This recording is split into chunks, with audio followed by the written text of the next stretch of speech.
आपराधिक मानववध भारतीय न्याय संहिता 2023 की धारा 100 के अंतर्गत आपराधिक मानववध को परिभाषित किया गया है। आपराधिक मानववध क्या होता है उसके बारे में हम पढ़ेंगे और जानेंगे कि इसकी क्या क्या दशाएं हो सकती हैं।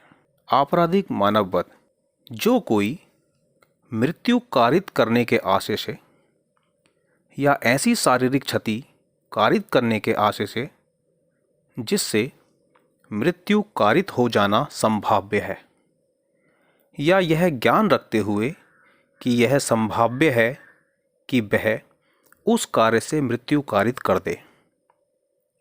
कोई कार्य करके मृत्यु कारित कर देता है, वह आपराधिक मानववध का अपराध करता है।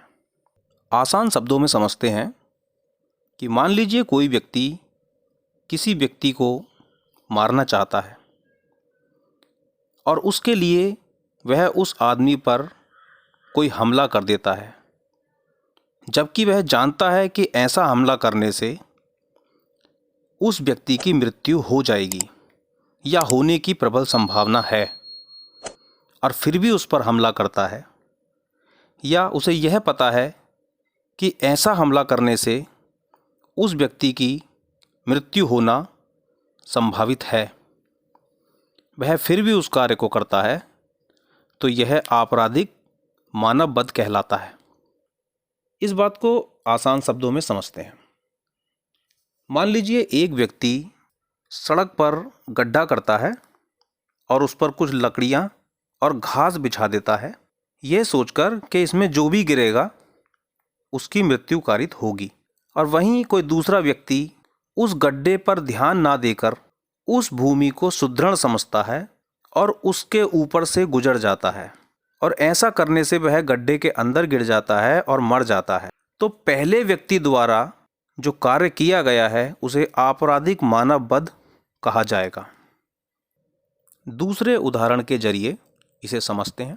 मान लीजिए राजेश नाम का व्यक्ति सुरेश नाम के व्यक्ति को मारना चाहता है। यहाँ सुरेश नाम का व्यक्ति किसी झाड़ी के पीछे बैठा हुआ है और राजेश उसे खुद ना मार के किसी तीसरे व्यक्ति महेश की मदद लेता है और महेश से कहता है कि इन झाड़ियों पर गोली चलाइए, जबकि महेश को नहीं पता है कि झाड़ियों के पीछे सुरेश बैठा हुआ है, और राजेश के कहने पर महेश उन झाड़ियों पर गोली चला देता है। ऐसा करने से सुरेश की मृत्यु हो जाती है।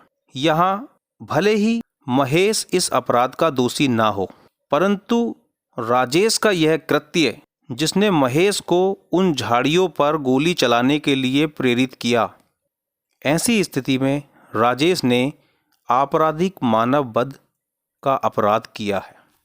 एक तीसरे उदाहरण के जरिए हम समझते हैं। मान लीजिए एक झाड़ी की तरफ एक मुर्गा जा रहा है और कोई ए नाम का व्यक्ति उस मुर्गे को मारना चाहता है और उस पर गोली चला देता है, जबकि उसे ये नहीं पता था कि कोई बी नाम का व्यक्ति पहले से उस झाड़ी के पीछे बैठा हुआ है और गोली लगने से उस बी नाम के व्यक्ति की मृत्यु कारित हो जाती है। ऐसी स्थिति में ए आपराधिक मानववध का दोषी नहीं होगा, क्योंकि उसका आशय बी को मारना नहीं था बल्कि उस मुर्गे को मारना था। बी की मृत्यु उससे भूलवश हो गई है, अतः वह आपराधिक मानववध का दोषी नहीं होगा। अब कुछ स्पष्टीकरण के द्वारा इसे समझ लेते हैं। यदि एक व्यक्ति किसी ऐसे व्यक्ति पर शारीरिक क्षति कारित करता है जो पहले से किसी रोग से ग्रस्त है, किसी अंग शैथिल्य से ग्रस्त है, या उस पर कोई शारीरिक विकार है, और शारीरिक क्षति कारित करने से उस व्यक्ति की मृत्यु हो जाती है, तो ऐसा समझा जाएगा कि शारीरिक क्षति करने वाले व्यक्ति द्वारा उस व्यक्ति की मृत्यु कारित की गई है। अब एक दूसरा स्पष्टीकरण देख लेते हैं। मान लीजिए एक व्यक्ति ने किसी दूसरे व्यक्ति पर शारीरिक क्षति कारित की है और उस शारीरिक क्षति कारित होने से उस दूसरे व्यक्ति की मृत्यु हो गई, तो ऐसा समझा जाएगा कि पहले व्यक्ति ने उसकी मृत्यु कारित की है। भले ही उचित उपचार और कौशल पूर्व चिकित्सा करने से वह मृत्यु रोकी जा सकती थी, लेकिन फिर भी यही समझा जाएगा कि उस व्यक्ति ने शारीरिक क्षति कारित करके उस दूसरे व्यक्ति की मृत्यु कारित की है। तो आज की वीडियो में बस इतना ही। ऐसी तमाम वीडियो प्राप्त करने के लिए चैनल से जुड़े रहिए। चैनल को सब्सक्राइब कीजिए और वीडियो यदि अच्छी लगी हो तो सभी में शेयर कीजिए। धन्यवाद।